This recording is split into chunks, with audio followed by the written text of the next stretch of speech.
Taste the Daily.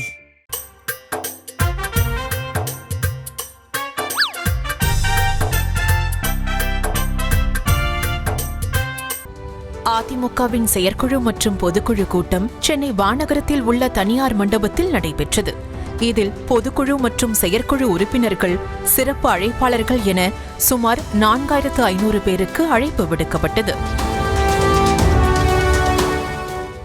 அனைவருக்கும் அழைப்பு கடிதங்கள் அனுப்பப்பட்டு அந்த கடிதம் இருக்கக்கூடிய நபர்கள் மட்டுமே உள்ளே செல்ல அனுமதி என ஸ்ட்ரிக்டாக அறிவுறுத்தப்பட்டது.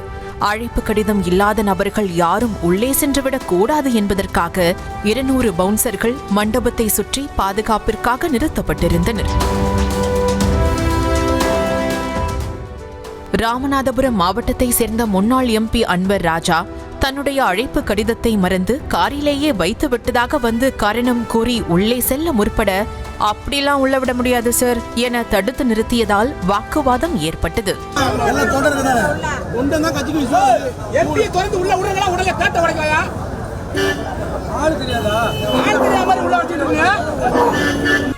நாங்களும் அதிமுகவின் தீவிர தொண்டர்கள்தான், எங்களையும் உள்ளே அனுமதியுங்கள் என ஒரு தரப்பினர் போராடிக் கொண்டிருக்க, இப்படியெல்லாம் போராடினால் வேலைக்காகாது, நமக்கு வேற ரூட் இருக்கு வாங்கன்னு சொல்லி காம்பவுண்ட் சுவர் எகிரி குதித்து சில இளைஞர்கள் பொதுக்குழுவை நோக்கி படையெடுக்க ஆரம்பித்தனர்.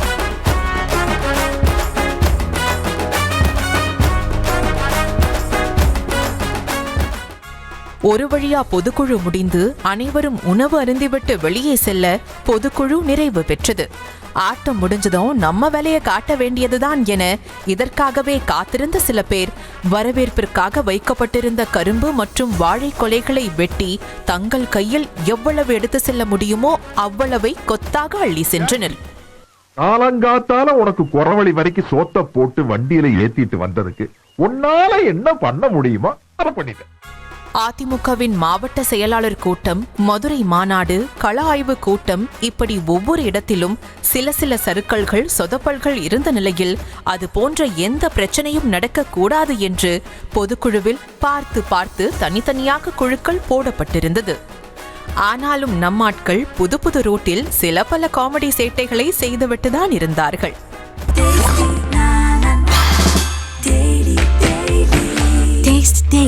Taste the Daily.